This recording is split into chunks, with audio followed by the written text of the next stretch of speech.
پاکستان میں تیل اور گیس کے ذخائر دریافت ہو رہے ہیں، بڑی خوشخبریاں مل رہی ہیں۔ ایسے میں خیبر پختونخوا کے ضلع کوہاٹ میں نشپا بلاک میں تیل و گیس کا بڑا ذخیرہ دریافت ہوا ہے۔ اس سے پاکستان کو کیا آگے جا کے فائدہ ہونے والا ہے، اسی پر بات کریں گے۔ عبدالحنان گلوبل مائننگ ایکسپرٹ ہمارے ساتھ موجود ہیں۔ بہت شکریہ عبدالحنان صاحب، کس طرح سے دیکھ رہے ہیں؟ بڑی تبدیلیاں رونما ہو رہی ہیں، پاکستان کا جو معاشی سسٹم ہے ایسا لگ رہا ہے کہ آگے جا کے مستحکم ہو سکتا ہے جس قسم کے ذخائر ہمیں مل رہے ہیں۔ کیا سمجھتے ہیں سعودی عرب، ایران، قطر جیسے ذخائر پاکستان کو ملنے والے ہیں آگے جا کے؟ تھینک یو عمران صاحب and Zainab for inviting me in the programme.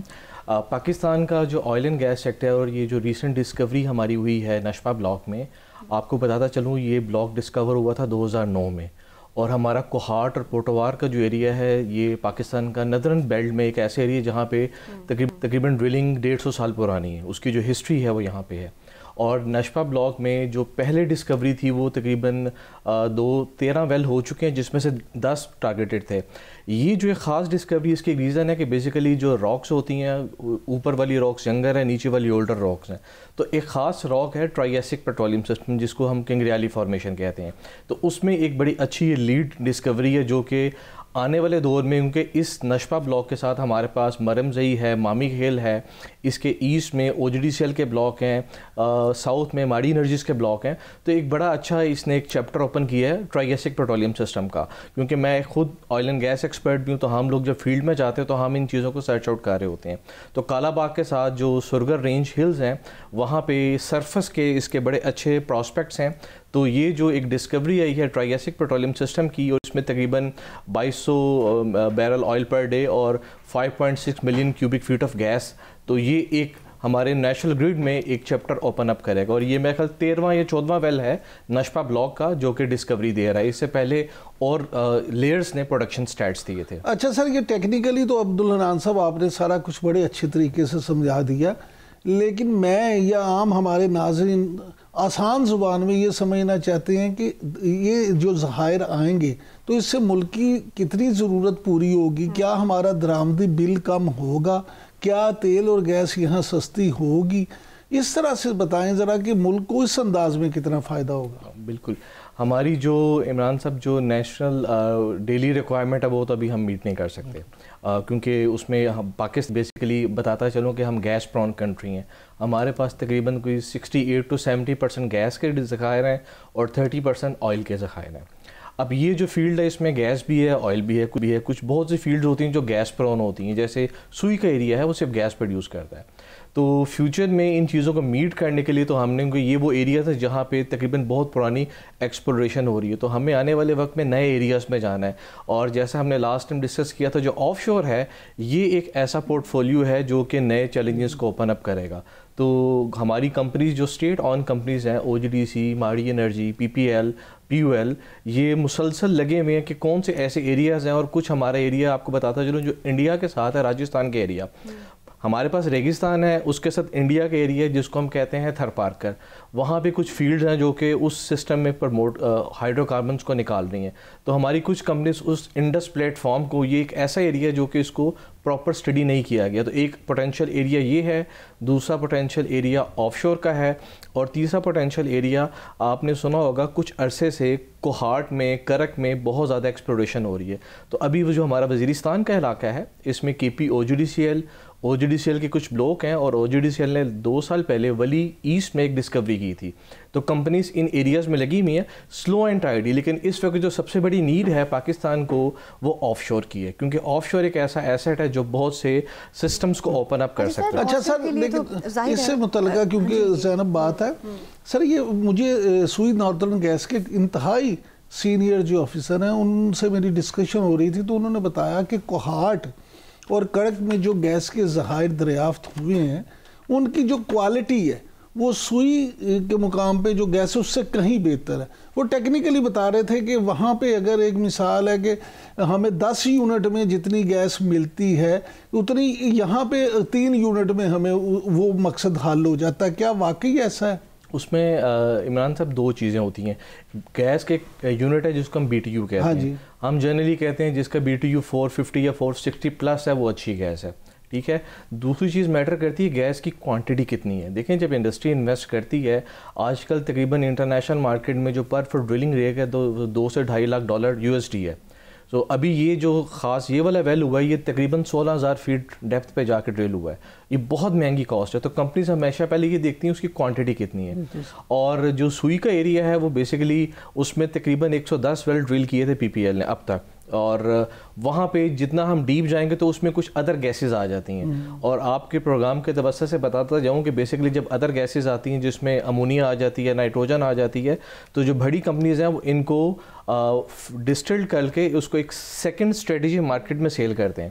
سو کرک میں جو کرک کا ایریا ہمارا کرک ہے, پھر مرمزئی ہے, کوہاٹ کے ایریا ہے, یہ ہمارے پاس دنیا میں مشکل ترین ایریا ہے ڈرلنگ کا, جس کو ہم گلوبلی دیکھیں تو, کیونکہ یہاں پہ سب سرفس جو ہے وہ پلین ایریا نہیں ہے. تو چیلنجز ہیں, اور لیکن فیوچر میں there could be a bigger chance of exploration بہت بڑا چیلنج ہے عمران صاحب. لیکن ابھی ریسنٹ جو خبریں مل رہی ہیں کہ امریکہ نے ریکو ڈیک پروجیکٹ کے لیے $1.2 ارب کی مالی معاونت کی منظوری دے دی ہے.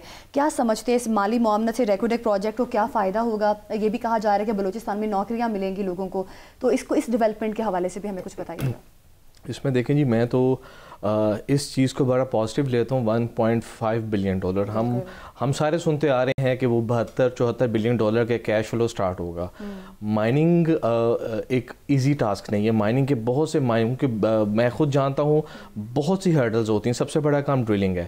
سو 2028 میں جو یہ فرسٹ فیز سٹارٹ ہونا تھا, اس میں ابھی آپ کو بتاؤں ریسنٹلی جو بیرک کے CEO تھے وہ سبسائڈ کر گئے, مارک بسٹرو.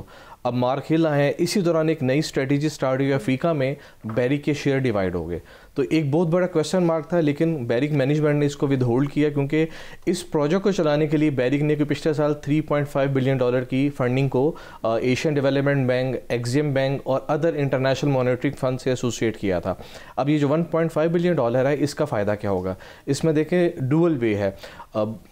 بہت سی امریکن کمپنیز پاکستان میں آئیں گے, اور پاکستان میں جو چیز سمجھتا ہوں میں, ہمیں ہیوی مشینری کی ضرورت ہے. ہمارے جو اسٹیٹ آن گورنمنٹ ادارے ہیں ان کو, جس کو ہم عام زبان میں کہتے ہیں, ان کو فیسیلیٹیٹ کیا جائے ٹیکنالوجی میں, ٹریننگ میں اور ہیوی مشینری میں. کیونکہ مائننگ سائیکل کا کیش فلو تب سٹارٹ ہوتا ہے جب ہم پروڈکشن فیز میں آتے ہیں, اور پروڈکشن فیز میں آنے کے لیے ہم نے جو اپنے ریسورسز کو ڈاکومنٹ کیا ہوتا ہے اس کو اچیو کرنا ہوتا ہے, کیونکہ اس میں ڈفرینٹ لوگوں کی انویسٹمنٹس ہوتی ہیں, ان کے شیئرز ہوتے ہیں. تو یہ ایک بڑا اچھا ہے, کیونکہ اس میں ابھی اس جو US ڈپلومیٹ ہیں نیٹیلی بیکر, انہوں نے یہ بھی کہا ہے کہ اس کے بعد $2 بلین کی سیپریٹ ہیوی مشینری آئے گی. تو یہ نیڈ آف ٹائم ہے. لیکن اس میں جو لوکل لوگوں کا کنسرن ہے, دیکھیں ہمیں جو ہمارا پروونس ہے, جو لوکل کمیونٹی, اس کو اگنور نہیں کرنا چاہیے.